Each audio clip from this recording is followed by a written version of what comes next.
Welcome to this BSBI webinar, and I would like to welcome Nick Stewart, the expert on aquatic plants. Thank you, Nick. Well, welcome everybody. Welcome to another presentation on the identification of aquatic plants. It's part of a series that we've been doing, and other ones in the series are available through the BSBI's Aquatic Plant Project website. Uh, so this evening, we're going to look at brackish and marine aquatics.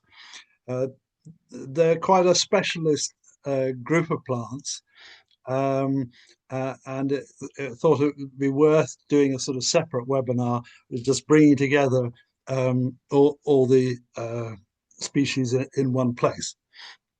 Looking at for sort of in brackish habitats can be quite a lot of looking at nothing because of the sort of rather specialized conditions. But it tends to be that if you do find things, they are quite rare species. And certainly noteworthy. So it is worth doing, but you can end up looking at quite a lot of ponds before you actually find anything of interest. Um, by plants in this context, I'm sticking to the BSBI coverage of vascular plants and stoneworts. I'm not going to go into other algae. Of course, they are very important in brackish habitats, and I would recommend there are a number of good books on seaweeds now. And I would recommend several here, but there are a number of other ones, particularly popular ones on seaweeds. The brown seaweeds is a very new one. It's a very comprehensive um, uh, coverage of the sort of fucus and kelps and the like. The green seaweeds is also quite a new one.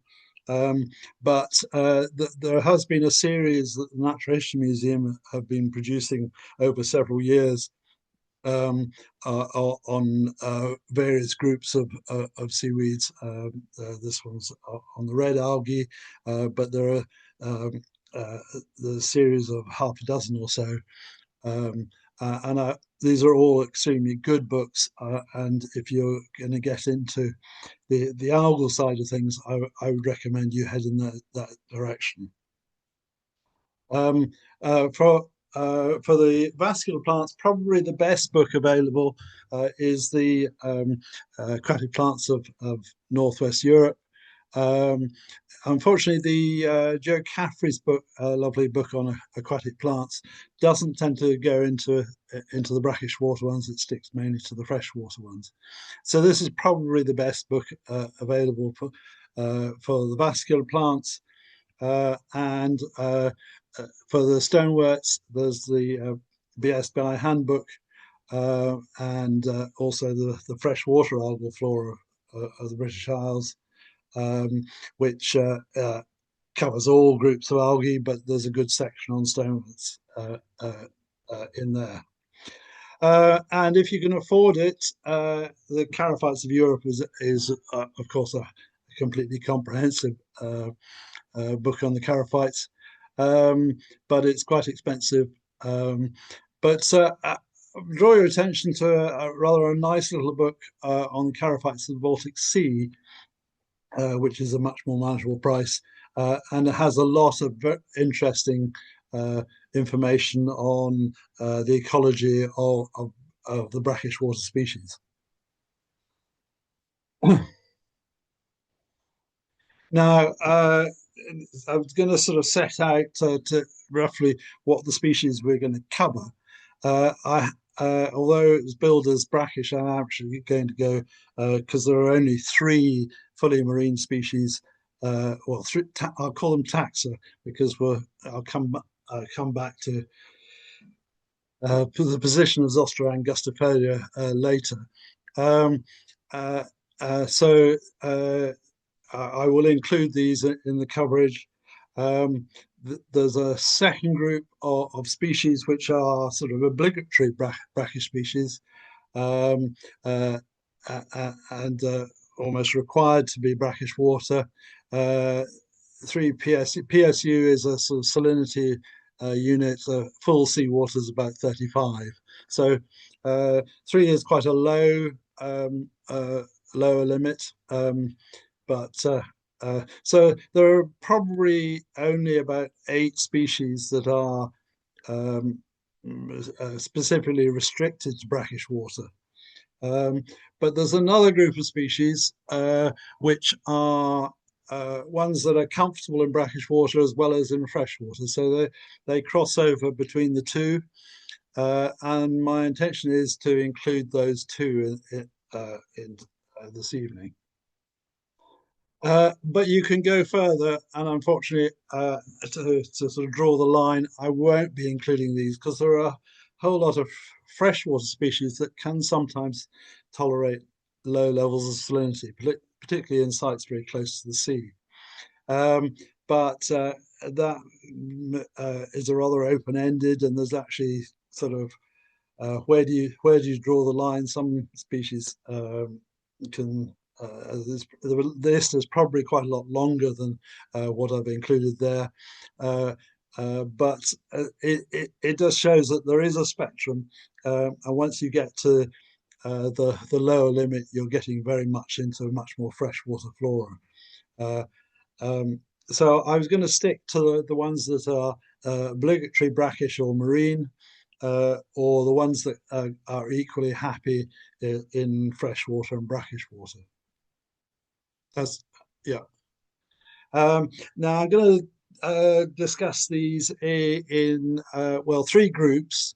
Uh, I'm going to start with the leaves, ones that have undivided leaves, um, and the second group will be the ones that have divided leaves, sort of feathery leaves, and then although it's in the list here, I'm going to do a separate section on the Charophytes, on the Stoneworts.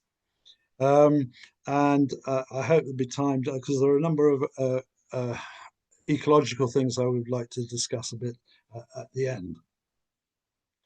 Um, so if we start with the linear-leaved ones, so we've got a number of species which have linear leaves, completely undivided. So and one of the main ones is Potamogeton or Stoeckenia pectinata.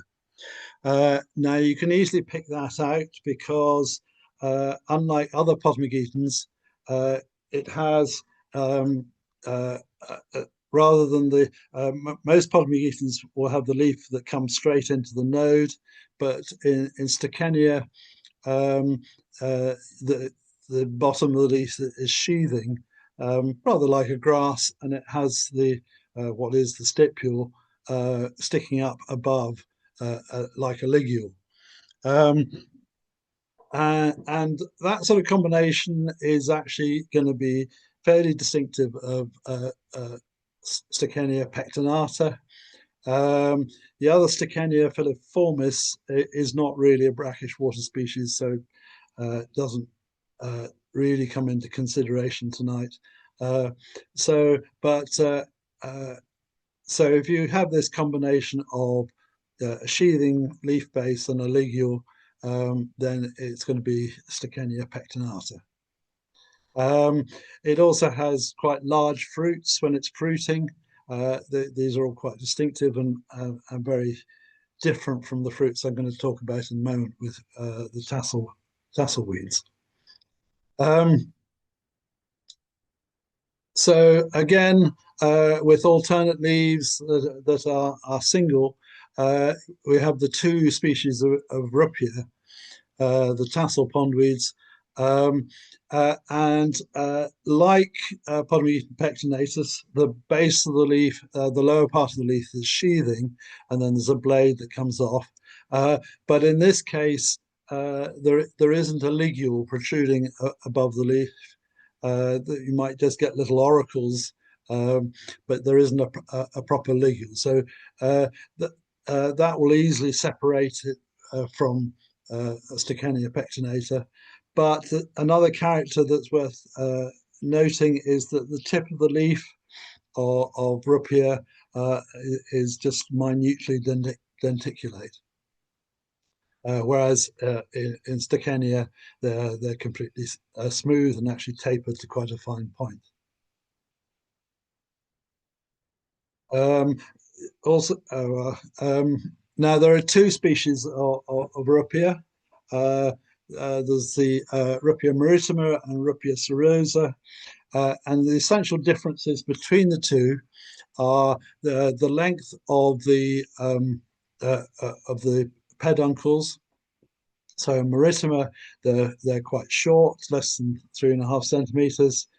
In Ruppia serosa, they're much longer, at least sort of 5 centimeters, and often rather curly and twisted like this. Um, uh, and hence the name spiral tasselweed. Um, the other important character is the shape of the fruits. So the fruits in Ruppia maritima are quite asymmetric. There's definitely sort of not very balanced, whereas those of serosa, they are a little bit asymmetric, but they're much more equal than in the Ruppia maritima. Now, there are a number of leaf characters that have been mentioned at times. If you look at Chris Preston's book, these are discussed, and he found that there was actually nothing, you couldn't use the leaf tip characters to separate them. But I can see that in the aquatic plants of Northwest Europe, they have indicated these, but I would be very hesitant about using them. Essentially, the claim is that Ruppia maritima has much more pointed leaves than serosa, and that the tip is asymmetric. But no, I'm not so convinced about that. So there's a picture of the fruits, and you can see that they're quite obviously asymmetric. There is a variety of Ruppia maritima called var brevirostris, and instead of having these stalks to the individual fruits, elongate as the fruit matures. But in var brevirostris, these remain short. And this has been recorded. Paul Green has found it in a few sites in Wexford. According to the DDB, these are the only records for this variety. But it could well be that it's been overlooked elsewhere, so it's worth keeping an eye out for.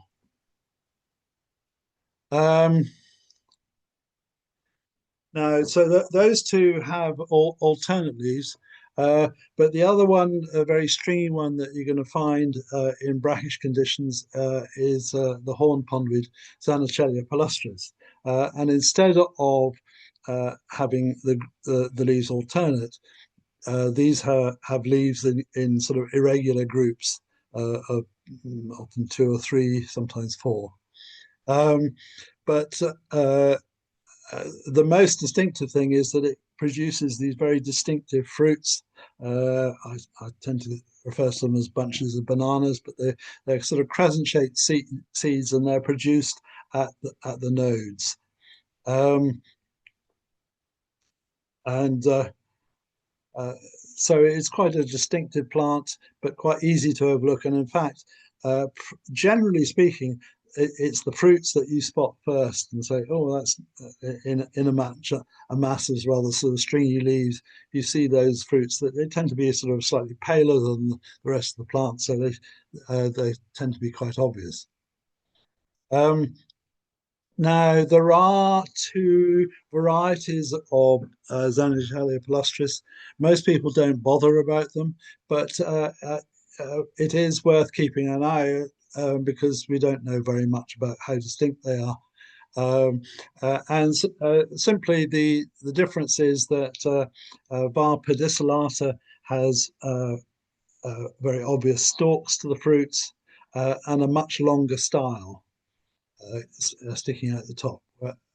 In palustris, this would be sort of just a less than half a millimeter style. And it may be that in brackish water that the pedicellata is the more common one, but as I say, the information is very limited as to what the distributions are. There is another Xanochalia which has turned up in one site in Essex in southeast England. Um, uh, it has a number of characters that that differ from the ones, but the most striking thing is that it produces these are the stamens. So you've got the anther on a very long filament, which can be as long as 7 centimeters.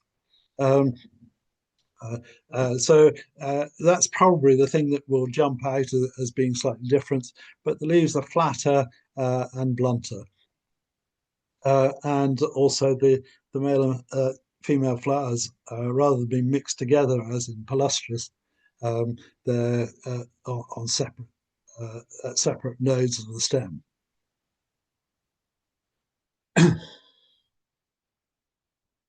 Um, Also in this group, it's rather different sort of character of plant.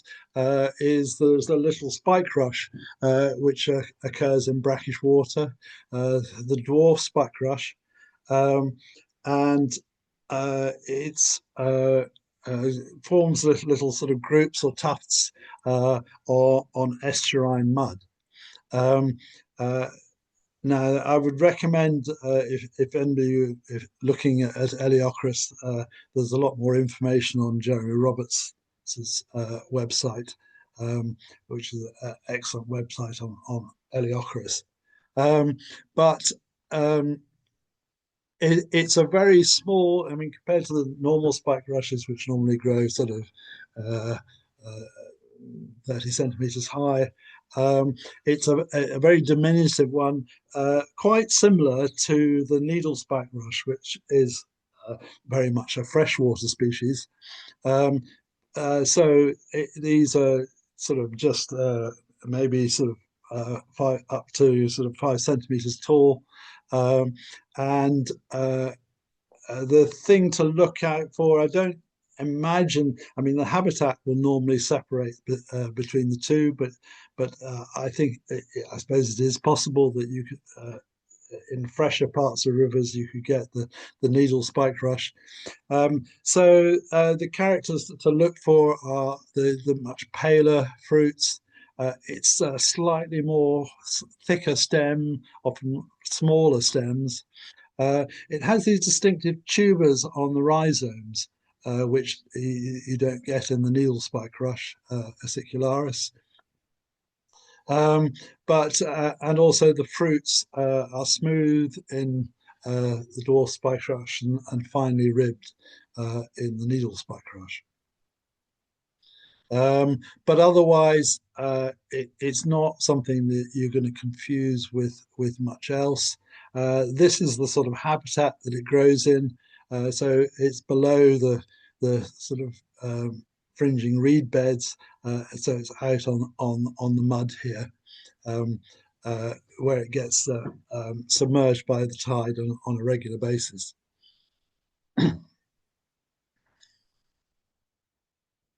Um, This is a rather odd plant, the holly leaved naiad.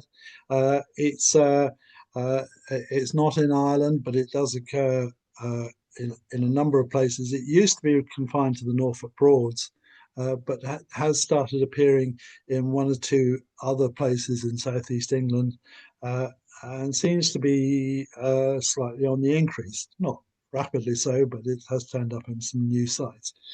it's a very distinctive looking thing.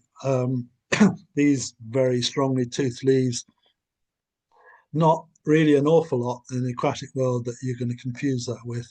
Um, so I probably don't need to discuss it in great detail. But it has leaves in sort of groups rather than staggered on the stem. Um, Now, there are several water starworts that will occur in brackish water. Now, I've done a webinar on water starworts, and probably the best thing if you have a water starwort is to have a look at the characters discussed there. But just in brief, um, the water starworts have leaves that are in equal opposite pairs, and they have notches in the tip of the leaf. These notches may not be so obvious in the rosette leaves, but usually in the narrower leaves they're quite obvious. So that combination is going to take you to the water starworts. And the thing you need for water starworts is either fruits or flowers. And so the three that you're most likely to come across in brackish water are these three here. So Stagnalis, Obtuse angula, and Platycarpa. Um, and essentially, the difference between these is that Obtuse angula does not have a wing to the fruits. Platycarpa has a narrow wing to the fruits, and Stagnalis has a broad wing. Um, uh, Unfortunately, the leaf shape is a very unreliable character to use, although there are differences in range, but they overlap so much that you can't really reliably use vegetative characters to separate them.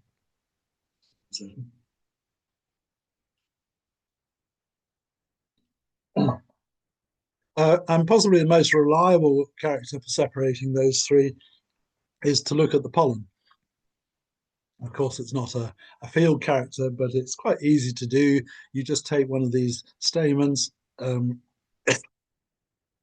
and squash it on a slide, and Stagnalis has round pollen.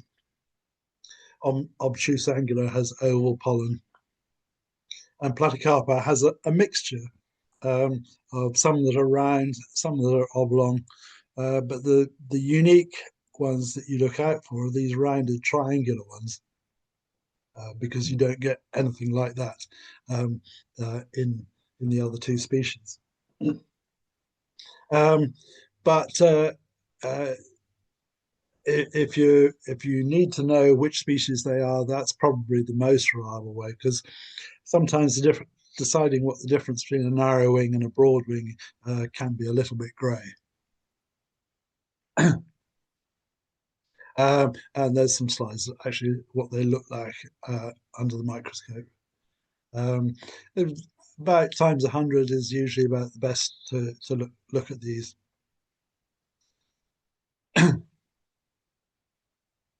And lastly, in these undivided ones, we got the marine species, the zostras, the eel grasses. And these have strap-shaped leaves. We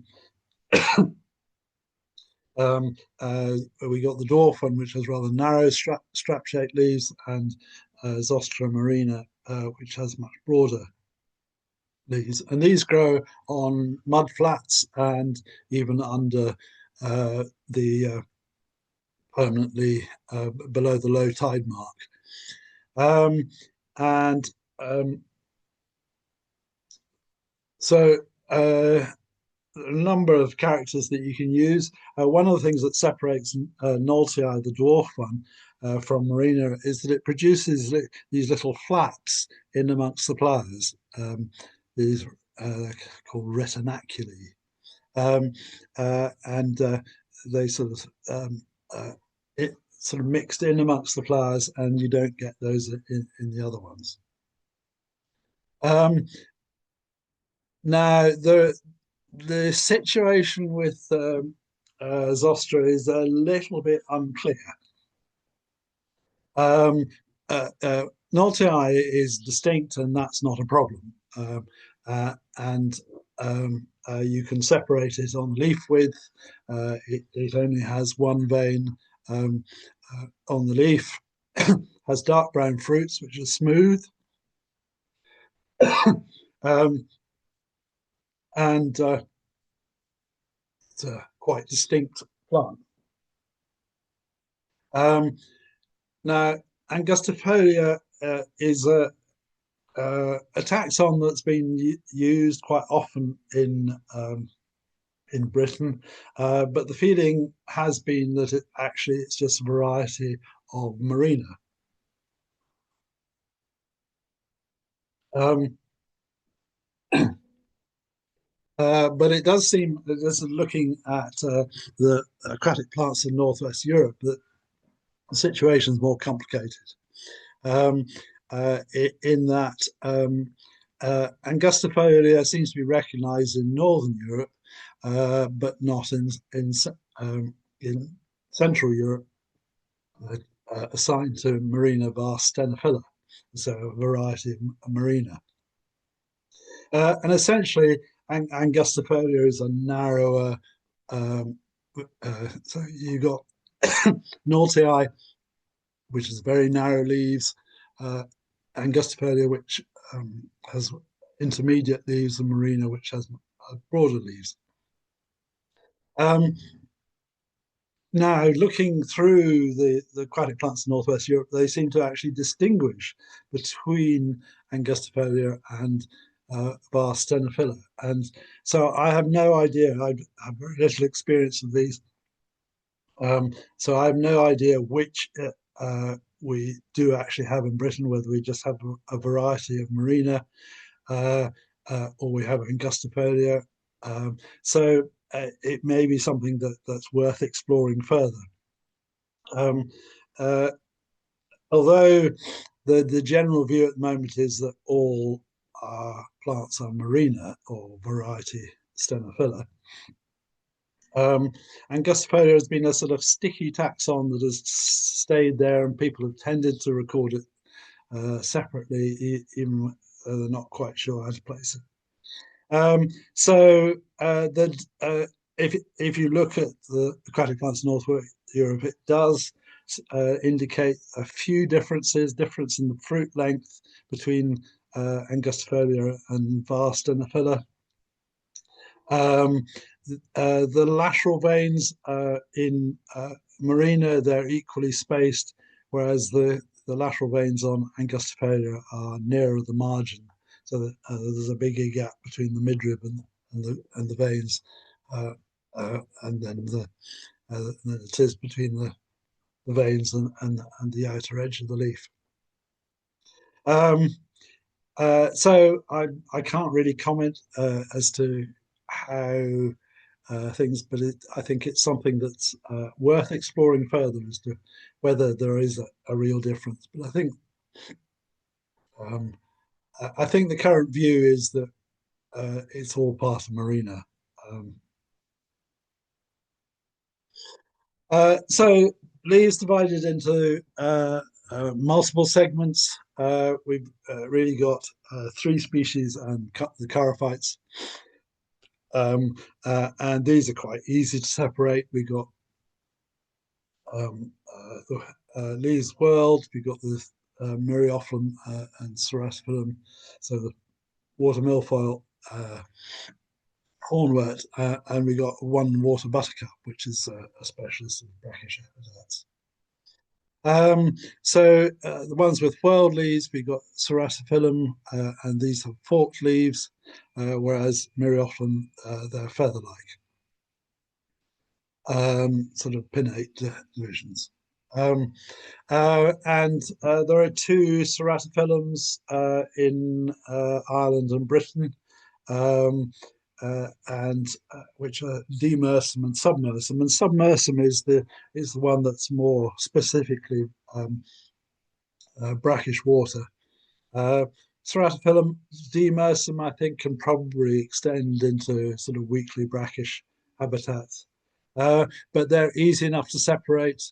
Um, Submersum, the leaves are divided 3 or 4 times, whereas in demersum, the leaves are just divided once or twice. So not difficult to separate those. This tends to be a floppier plant. This is often quite a rigid plant, but there's quite a lot of variation. The milfoils, it's Myriophyllum spicatum that you're going to find in brackish water. You don't really get the other species in brackish water. Uh, you might get alternate in a sort of just very weakly brackish sort of at the margins, particularly if there's a bit of freshwater seepage coming into the edge of the brackish lake. They can normally be separated quite easily, though. Number of leaflets, the rigidity of the leaflets, these tends to be much stiffer, whereas alternate tends to be collapse like a paintbrush when you take it out of the water. The number of leaflets is a useful character, but it does overlap significantly. So there can be problems when you end up with something in the middle range there. But essentially, the brackish water species that you're going to come across is the spiked milfoil. Um, and then the water crowfoot, there is the brackish water crowfoot, which has feathery leaves which are alternate. Um, it also produces floating leaves, which tend to be quite strongly three-lobed, but that's quite variable. So it's in the group of species that have floating leaves as well as underwater leaves. And the underwater leaves are quite short leaves. So the ones that are going to be most similar to it are Peltatus and Aquatic. And the characters which separate them are Biodotii has hairless fruits, whereas most of the other species, with the exception of other sort of mud crawlers like ivy crowfoot, have these bristles on the fruits. Um, uh, and there tend to be more fruits in the head of Biodotii, but it lacks these bristles. Um, Another character is the shape of the receptacle. So if you remove the fruits and you're left with what the fruits are stuck onto, in Biodotii it's quite elongate, whereas in most of the species it's just a round sort of hemispherical receptacle. Um, there is a character which you come across, uh, which talks about winged fruits. It's not a character that I am terribly comfortable with. I think it's probably more obvious in dried material um, than it is in fresh material. Um, but it is described as a character for fibre Biodotii. But I mean, in this particular example, we've got bristles, so it's obviously got something else mixed in with it. So it can't be just pure Biodotii. Um, Another character that you will come across mentioned is that Biodotii has blue-tipped sepals. I think this is a completely useless character. If you look at most ranunculuses, they have some sort of blue or purple color to the sepals.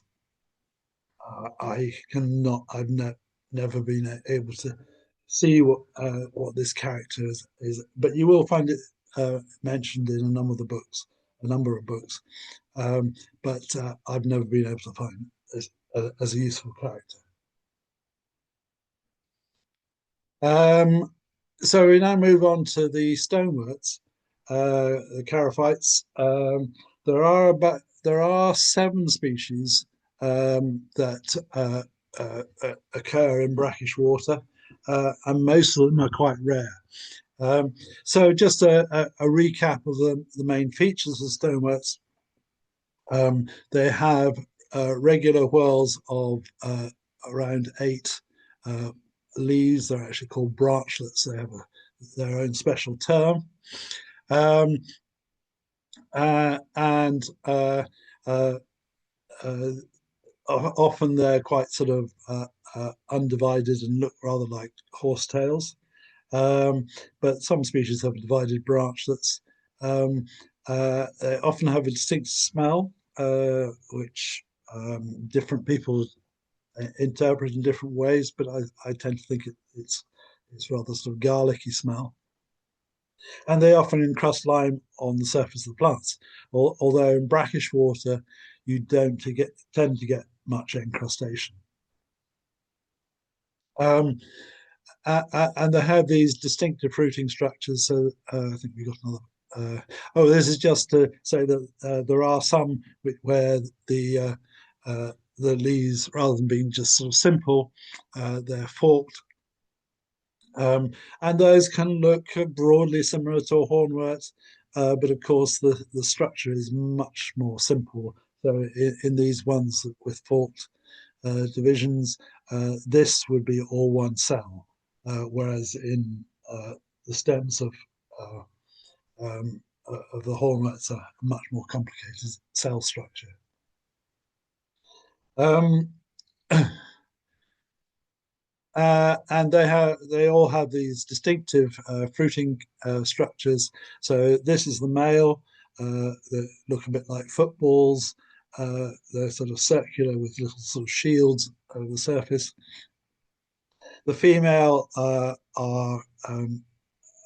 a spore in the middle here, which is surrounded by these spiral cells, have a little crown at the top. And uh, they're algae, and they have these motile anthrozoids that will swim in and will fertilize the spore through this crown at the top. Um, and they divide into two groups. There are ones that have stripes on the stem, and there are others which have a very simple cell structure. So this is all one cell from there to there, and again down to the next node here. And it's like looking through a glass bottle, sort of wine bottle. Um, uh, if you hold it up to the light.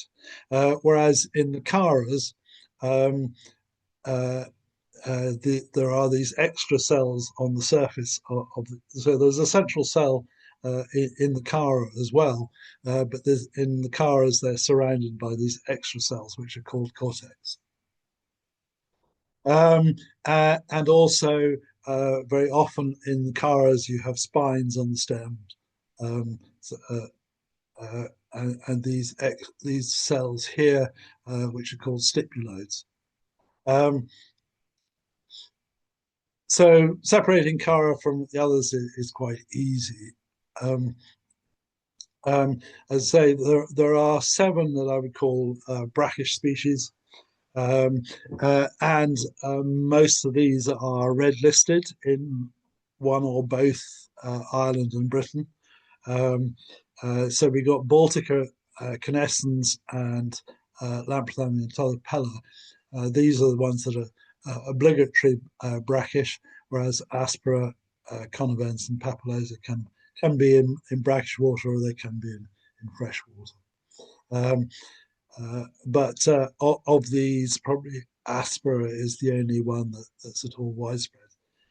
If you find any of these, I think they're all red listed. So easiest one of the lot is Cara canescens, the bearded stonewort. Um, it has lots and lots of spines, multiple spines and groups. Um, and you can see the stripes on the stem here, but uh, there are spines coming out of every row of those.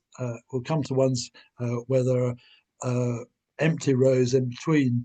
Um, but in this one, there are spines on every row. And it means that there are far fewer sort of cortical tubes. Um, and it means that the stem is quite sort of milky translucent. Whereas in the other ones, because there are more cortical cells, they're much more opaque. But if you hold Characanescens up to the light, you can sort of see here it's much paler than than the spines around it. It's a rather nice sort of fuzzy looking thing. Um, it's an apomicte. It only produces, there are only female plants in most of Northwest Europe. Um, uh, so the Baltic stonewort is quite a robust species. It's part of the Charohispida group, which are the most robust of the Charas. Now you'll see here there are rows with spines, and then there's a blank row in between, and then there's another row with spines. So the cortex is what I would call double. So the repeat is every second row. Um, and unlike, so probably you might think it was a small hispida, although sometimes the plants can be quite small. But the key thing is that in Baltica, um, these rows with the spines are distinctly wider than the rows in between.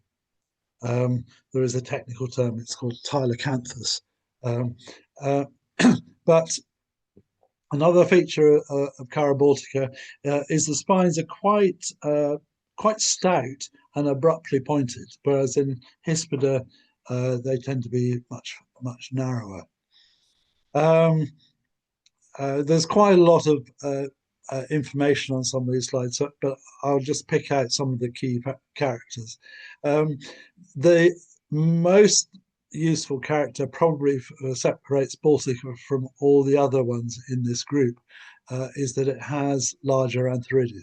So if you can find antheridia, that's a good confirming character. It's greater than 0.6 of a millimeter, whereas in the other species, it's less than that, less than 0.6 of a millimeter. um, so this is probably the most common one that you're going to get. Uh, and it occurs quite widely in freshwater systems. This is Cara aspera, which is a much more slender plant, and usually quite easy to separate just on the size. It has single spines, and they're very slender, narrow spines, much more slender than the Baltica we were looking at a moment ago. It always has single spines. There is another species, Caracerta, which is quite similar to Aspera but has spines in groups. But Curta, I have never seen anywhere near brackish water. It tends to be much more associated with freshwater and limestone, whereas Aspera can be definitely in quite brackish conditions. Um, uh, it's often rather difficult to see, but if you look very closely, but they tend to be very fine. There are actually two rows, but so we've got a row with spines there, and then we got one, two, and then we got another row of spines. So this is a triple cortex species. But it's usually quite difficult to see that because just it's a more slender plant and it's got more rows packed in there. Um, uh, but that can be a useful thing. Another thing that's useful for separating it from the other species that you're going to come across in brackish water is that it's dioecious. So as male and female are on separate plants. Now, in Cara papillosa is a plant that's currently restricted to the Norfolk Broads. Uh, Although there is a question mark, it may be that this is there is plants that have been uh, recorded as Baltica in Anglesey and in one or two places in Ireland. And it's possible that this is actually an Irish species as well as a British species, but we're not very sure. The taxonomy is a bit sort of messy in this area. But the key features of Charopapillosa is that it's a bit like Baltica in that the spines are coming out of much wider rows than the ones in between. Um, but the spines are much shorter. Uh, the difference between these tend to be very strongly uh, wider than the blank rows in between. And there's a color difference, quite a striking color difference that if you see them in the field, you can pick up Baltica, because Baltica and Papillosa both occur in some of the Norfolk Broads, and you can pick them out just by the color, because Papillosa tends to be an olive or brownish green color, whereas Baltica tends to be a dark green plant. Um, uh, and if you've got Antheridia, the smaller, the less than 0.6 millimeters, which also separates it from Baltica. Uh, and one last Cara. This is Cara conivens, um, which looks very much like Cara globularis in the sense that it has no spines on the stem. Well, if you look very closely, that you can see little cells, but to all intents and purposes, it looks as though there aren't any spines in the stem. It's got very even cortex. It's a triple cortex species, so if you look at a sort of view across like that, you will have sort of 10 or 11 rows, whereas the double cortex, you will only see about 8 rows in just sort of, if you're looking at one side of the stem. Uh, but the key thing that separates conivens uh, from globularis is that it's dioecious. So you really need to have fertile material to separate this. And the result is that the antheridia are also bigger than globularis, but you'll see that the so there's the sort of node on the branchlets, and you can see that the antheridia are squarely sort of centered on that node. In the monoecious species, the antheridia is always offset from the node. So you've got the node here. Oh, sorry. You've got the node here, and the antheridia are set just below it, just offset below it. Even even when you can see the female, the oosport beginning to form here, but even before they're developed, it will still be offset below. So if you can find antheridia, that's much the easiest way of telling whether it's a monoecious or a dioecious species. If you have female plants, it's a lot more difficult. They do produce an extra cell underneath the spore. Um, so if you look from underneath, you've got this extra cell which is right in the middle. It basically replaces where the antheridia would be in a monoecious species. Um, but uh, extremely rare. It has been Paul Green has found it, or he found it in Wexford, so it is still in Ireland. Um, um, but it's an extremely rare plant. And we have two species which have uh, um, don't have stem cortex. So again, this is a single cell forming the internode. Um, and the sort of perhaps the most well-known one is the foxtail stonewort, Lamprophthalmium papillosum. Structurally, it's quite similar to the Caras, but it doesn't have the stem cortex. So it has these regular whorls of branchlets, and it's got bract cells coming off these. One of the key things that immediately separates it is that um, it produces stipules. Stipules are these cells in the sort of immediately underneath the branchlet whorls. And normally there are two rows in most Cara species. Um, but you don't get these in any of the other um, species without stem cortex.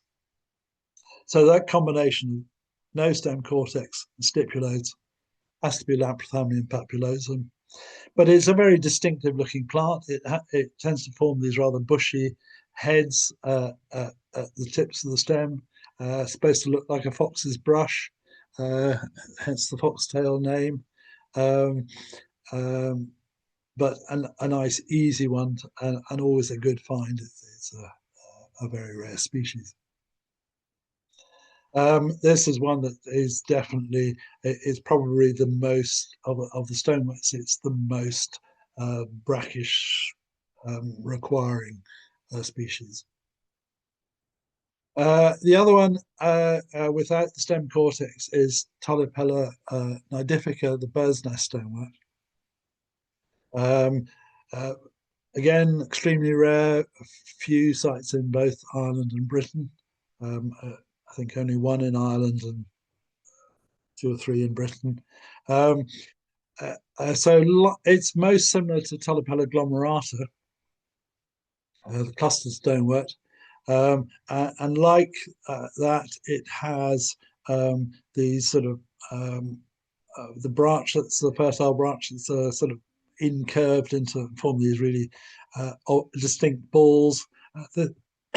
This picture is actually Tulipella glomerata because they don't have a close-up um, of nidifica, but you can see again this is nidifica, and you can see these little sort of clusters, not quite as tight as in glomerata, um, but a very distinctive Tulipella sort of growth form with these sort of tight balls, and the probably the best character that seems that they're essentially the difference. There's a difference in the size of the fruiting structures, the Antheridia and Oogonia, but there seems to be quite a lot of overlap, particularly if you go into different parts of Europe, um, and it's quite difficult to. There's quite a lot of overlap in these, and it seems that the most reliable character is that the plants are glossy, whereas in Tulipella glomerata, the surface is a sort of matte green, whereas these are a glossy green. The spores are usually reddish in bird's nest stonewort as well, but that's not a reliable character. Sometimes you can get glomerata with red fruits. So it is, the taxonomy is still a little bit sort of what the key characters are is a bit sort of uncertain, but this glossy character seems to be the main one. Now, I just wanted to finish by discussing some of the ecology, because the complex brackish systems can be extremely complicated. And I was going to do this with some example sites. So salt marsh pools are probably the most common brackish water habitat you're going to come across. But one of the difficulties is that they have very high salinity fluctuation. So you'll have they get flooded on a monthly, or certainly several monthly, and they can actually become hypersaline if you've got evaporation. So it's not an easy environment for aquatic plants, or aquatic plants as we're talking about tonight. And often the better places to look is where there's some freshwater seepage, and that um, stabilizes the salinity quite a lot. Um, Now, there's another habitat which tends to be forgotten about, but you can get brackish pools on the tops of cliffs, particularly on the west coast, exposed to the Atlantic. And what you have here is salt spray being thrown up on a regular basis, particularly in stormy weather. So you've got a little pool here, but you've also got freshwater seepage working its way down. And this is actually sort of looked in this pool, and it's got stoneworts growing in it, sort of brackish water species. Um, so it's well worth looking in these pools on cliff tops, and it's a habitat that tends to be forgotten about when talking about brackish sites. Uh, but this balance between the freshwater and the brackish and the saltwater is part of the key problem with these brackish sites, and sometimes they can be incredibly complicated. This is a site on North Uist in the Outer Hebrides, um, and so we got the sea here, and then you've got a series of basins working its way inland. So obviously the water flows this way, and up here these are almost fresh water. And as you get further and further down the system, they become more and more saline. And this one actually has two inflows, and they come from different bays. And you can actually have the tide coming in on one of them and going out because they're not quite synchronous. So you can actually have the tide coming in one and going out at the same time in another one. And it's an additional complication is that you can get a halocline. So uh, uh, fresh water is lighter than saline water, and it tends to float on the top. And you tend to have fresh water when in sort of quiet periods in the summer. You tend to have fresh water flowing almost over the surface of the saline water, and you get a bit of backflow of saline water going in the opposite direction. And you've got this sort of halocline in between where there's quite a marked boundary between the fresh water and the brackish water.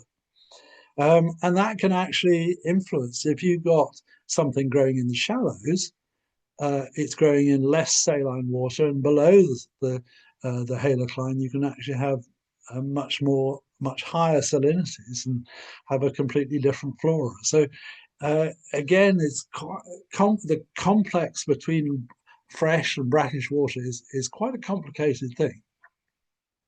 Um, uh, uh, there are rather similar complexes of sites, particularly in Ireland, particularly around Camas Bay in Connemara and Lochalia. Again, you have saline water being pushed in here, and you've still got some salinity, although it's getting quite fresh by the time you get up to this part of the lake here. But again, incredibly complicated system. Um, uh, Another interesting site, this is Loch Marie on the edge of the Burren. This doesn't have any surface connection to the sea. It gets its saline water coming through cracks in the limestone.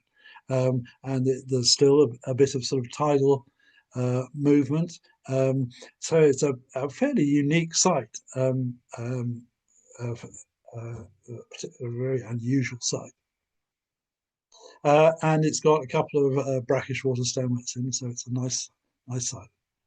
And the other thing about them is that it's not always a static situation.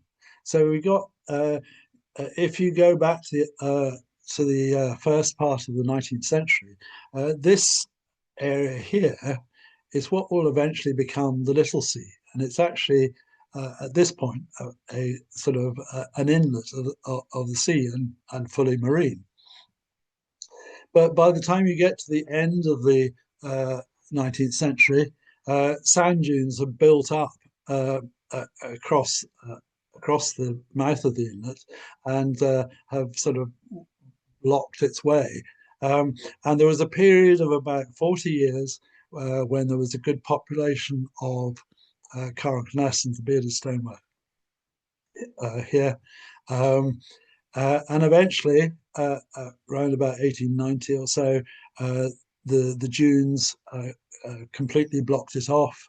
And now it's actually quite separate from the sea, and it's now a freshwater lake, quite a soft water lake. So it's got nitellas growing in it, but it's certainly no hint of any brackish water left in it.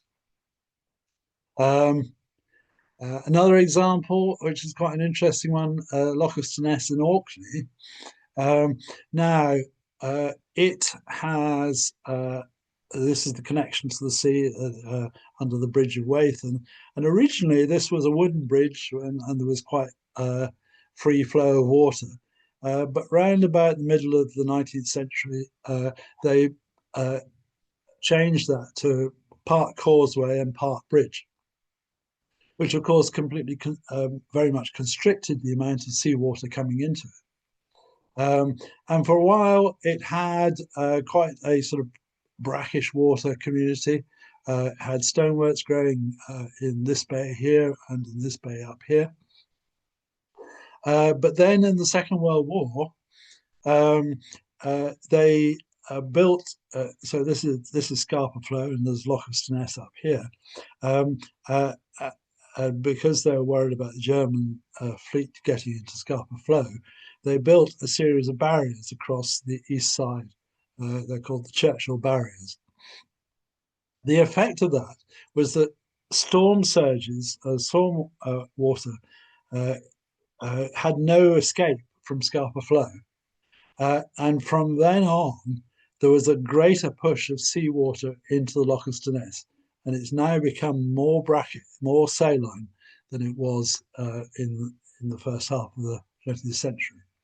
Uh, and the stoneworts have now gone from there. But it just shows that just subtle changes can make a big difference to the ecology. And it's actually mussels or things are now growing in the Loch Ness, which they weren't before.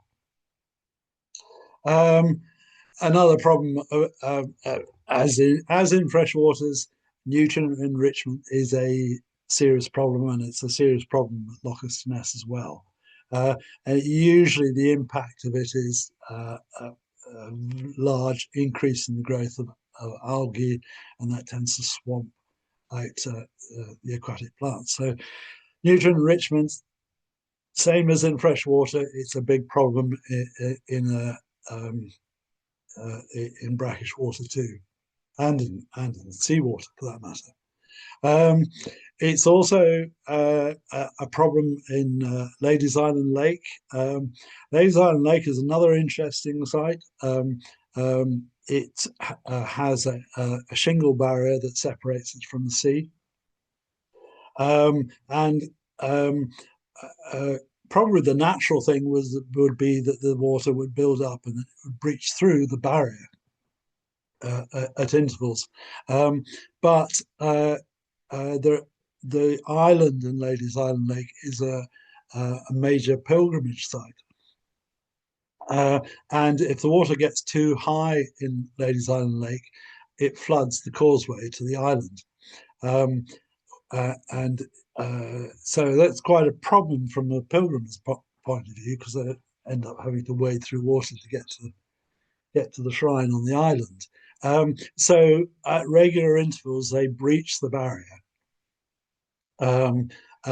So this is actually maintained as a sort of brackish system, but by man, because they breach the barrier and there's an influx of saline water, and it can be get fully almost fully saline, and then the barrier builds up and it becomes fresher again. So it's not a stable system, and there's actually a currently discussion about whether they're going to modify the way they breach the system.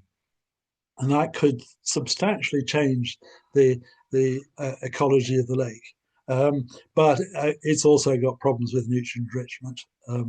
So it's got one or two problems. But I thought it would be worth just giving you some examples, just to show that there's a whole spectrum of other issues that complications when you're looking at brackish water sites. So I think I will leave it there for tonight. Thank you, Nick. And I think Yes, that's fascinating. And I don't think I've really spent very much time in brackish habitats looking at plants. Um, we do have a couple of questions if you think you, um, yes, I'm happy yes. to. Yep. So we've got Heather Garrett, who is in Wales, I think, and she was asking about seaweeds, which you did mention at the beginning. What's the best database for recording? Is there an equivalent of the DDB, she's asking? Are you familiar with that? Because I just did a Uh, little bit of research. yeah, I mean the repository of records is the British Phycological Society, Yes.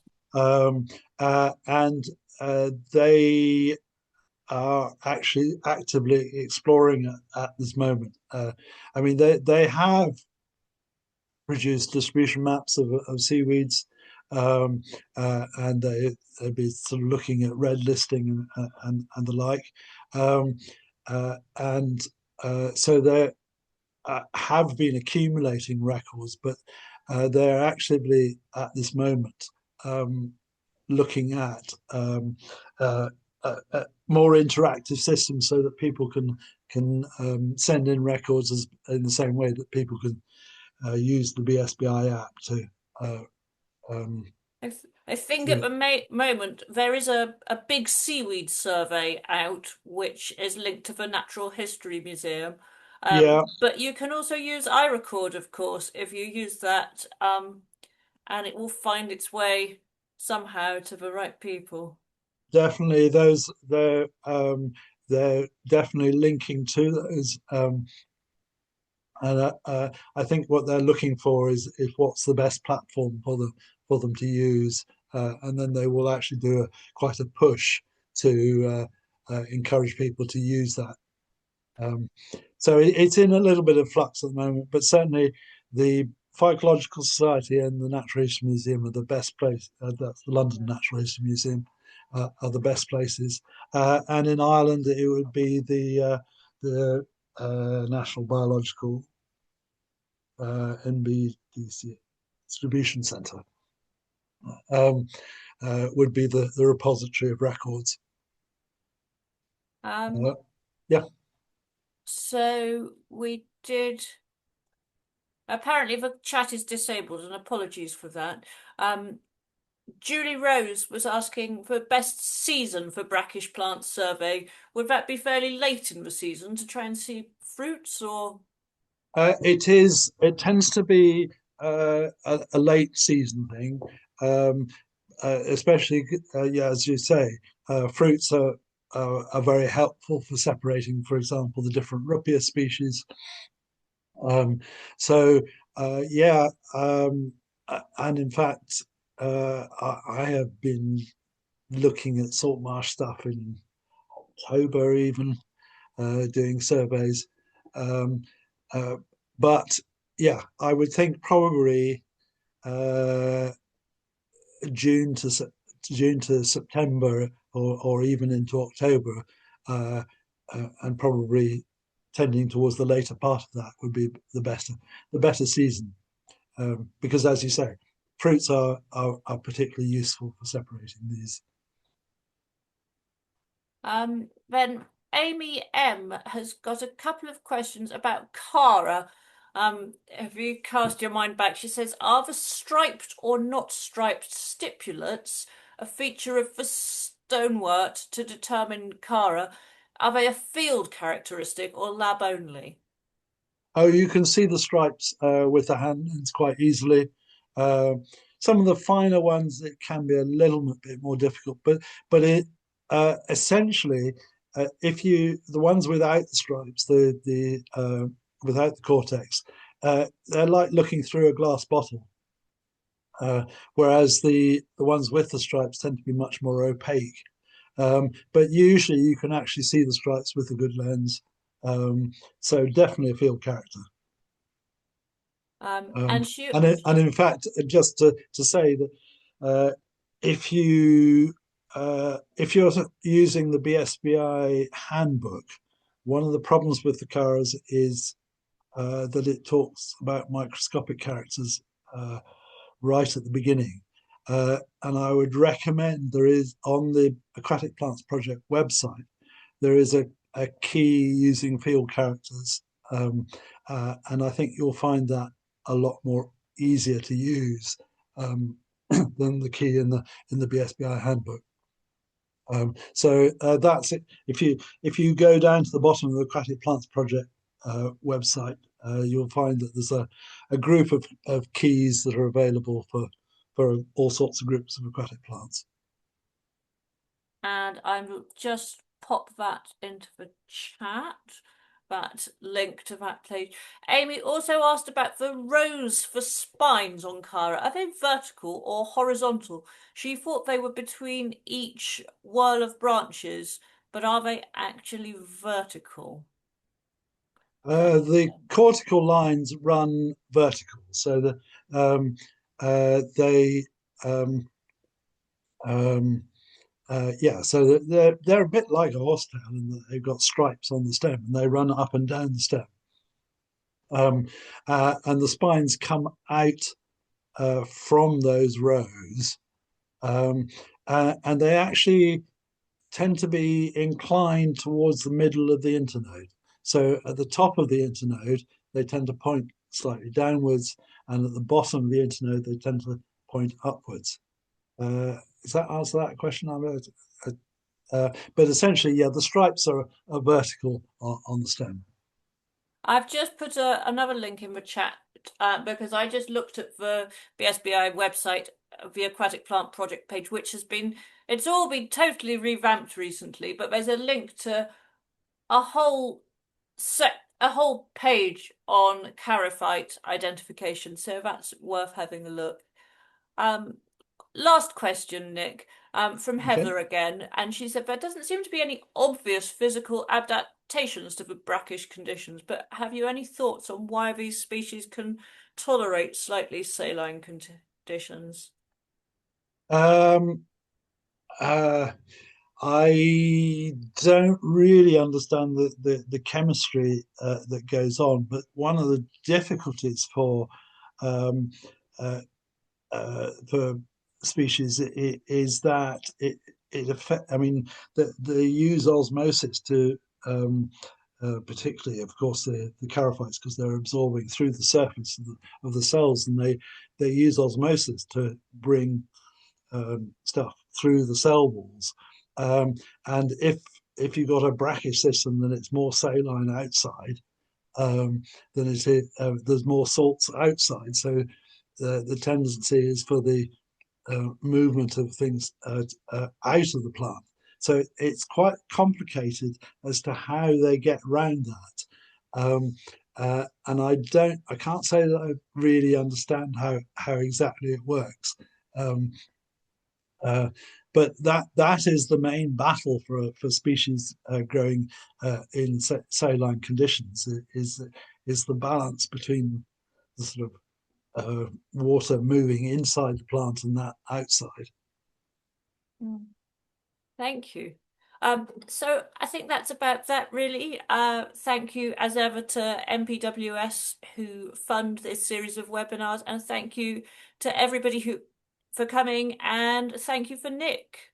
As always, it was fascinating.